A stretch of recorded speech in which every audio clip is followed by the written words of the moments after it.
Trauma is very widespread throughout the world, not just here in our country. There are different types of trauma. Developmental trauma, interpersonal trauma, then there's also external trauma.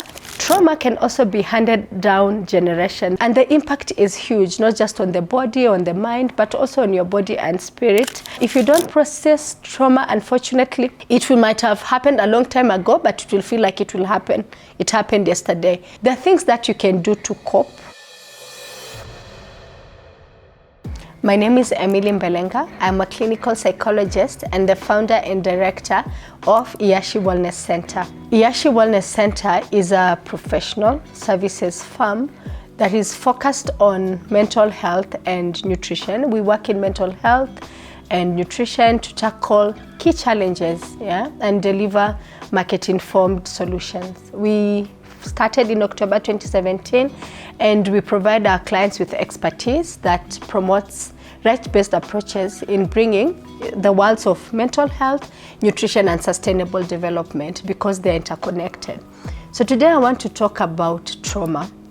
Trauma is very widespread throughout the world, not just here in our country, and it can affect people of all ages, all socioeconomic status, cultures, and religions. It doesn't choose. Trauma happens when we experience something stressful, something frightening or distressful. And this something is either very difficult to cope with or it's out of our control. It can be one incident or it can be an ongoing event that happens over a long period of time. And people do get impacted differently by trauma, so it doesn't mean something that happens to you will have the same outcome with someone else. There are different types of trauma. Developmental trauma that mostly happens in childhood, so can include child abuse, neglect, witnessing violence in the home. We can also experience number 2, interpersonal trauma. So this is trauma that you experience as an adult, can include intimate partner violence or sexual assault, that is any unwanted sexual contact. It can also involve historical trauma. Maybe you've been forcibly removed from your home, like what happened during the post-election violence, and people had to be forced to move from their homes. That can cause trauma. Elder abuse is also one of them. Then there's also external trauma, when you witness a crime, or when you're going through war. If you remember, when we've had terror incidences in the country, natural disasters, accidents, those are things that are external but can cause trauma. Trauma can also be handed down generation. There have been studies that have been shown that even trauma that is experienced by one generation can be found in the other generations as well. So 3 things make trauma. Number 1, that it was unexpected. Number 2, that you are unprepared. Number 3, that there's nothing you could have done to stop the event. However, what we look at is usually the individual experience. As I mentioned, trauma manifests differently for different people. So if something is traumatic for me as an individual, then it is trauma. If it's not traumatic for someone else, then it's not trauma for them.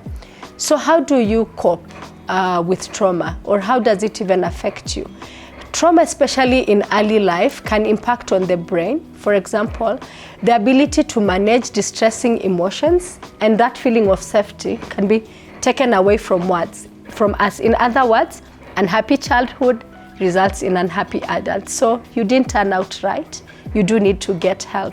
Number 2 is that adverse childhood experiences, or SCEs as we call them, the breakdown and exposure to domestic violence, growing up, living in a household affected by substance use, can actually affect someone physically and emotionally, because there's a constant feeling of being scared, feeling unloved, that can affect, from school. It can lead to problems in substance use as an adult. It can also affect you in terms of getting problems with the law, so more of crime, because of that sense of powerlessness. And then someone feels that they don't have control, so they try to get control from substance use or from being deviant. And the impact is huge, not just on the body, on the mind, but also on your body and spirit. And you can try to survive in many ways. One of them is to block this from your memory, so you try to avoid reminders of this. You can also, if you don't process trauma, unfortunately, might have happened a long time ago, but it will feel like it happened yesterday. So occurred month in the past, but then it happens today. It feels like it has happened today. So that means we really do need to try to process trauma and find healing. There are things that you can do to cope. The immediately is to seek help. During that moment, you may feel unsafe, you may feel threatened, so it can help to go to a safe place. A safe place can be a friend, can be a family member, it can be a safe house, it can be a hospital, but just getting away from that trauma. Number 2, if your body has been harmed in any way, then you do need to get medical help. So go to the nearest hospital. Number 3 is looking at your basic needs. Try to eat, try to sleep. These might appear to be very simple things, but resting and hydrating can actually give your mind the energy to be able to process what you need to do in the moment. If you're finding it difficult to eat, try to eat, try to snack throughout, try to eat bland foods. Bland foods are these foods that are not very spicy. They might feel easier to eat when you are feeling overwhelmed. When it comes to sleep, if you're finding it difficult to sleep at night, then you can sleep when you need to, even in the afternoon or in the morning. Sleep even if it's not the time that you normally sleep. Then you don't need to make all the decisions now. Just see, is a certain decision that do you really need to make it now, or can it wait? That removes also the pressure from you. The most important thing as a clinical psychologist, I would say, with trauma is experience your emotions. There are no wrong or right emotions. It's okay to cry.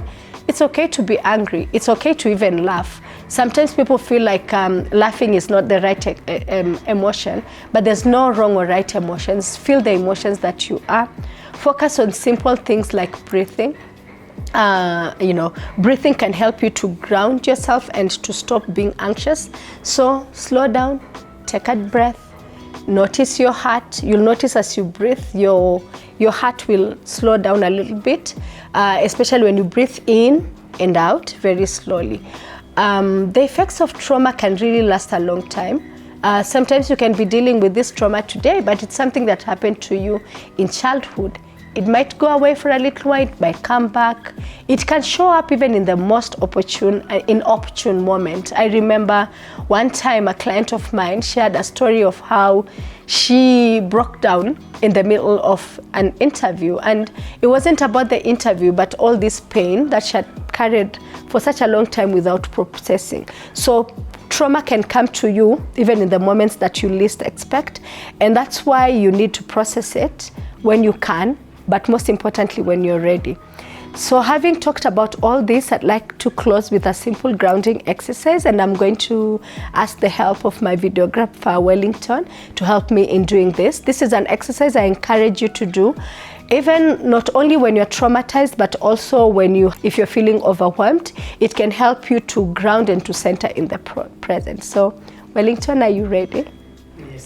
Okay, I'm going to ask you to do this grounding exercise is called 5, 4, 3, 2, 1, and it helps us to connect with our senses. So we'll start with our sense of sight. So I'm going to ask you to say out loud the 5 things that you can see. 5 things I can see. Yes. I can see the video light, can see the TV, can see the dispenser, can see the table, I can see the laptop. Okay. 4 things you can touch, and I'd like you to touch them as you say them. There's the tripod, there's the camera, there's the remote I'm holding, and the power bank. Thanks, Wellington. 3 things you can hear. The humming of the fridge, the construction that is ongoing, and also there's some fan noise from the lights. All right. 2 things you can smell. Yeah, definitely a perfume. Okay. Yes, and also the laundry soap. Right. And then one thing you can test, and for this I'd like you to either focus on a test you can feel now or a remembrance of a test that you had before. I can remember the taste of the wet fry I had yesterday. All right. Okay, thanks, Wellington. So this is something that you can do to ground yourself, to feel more centered in the moment when you're experiencing overwhelm.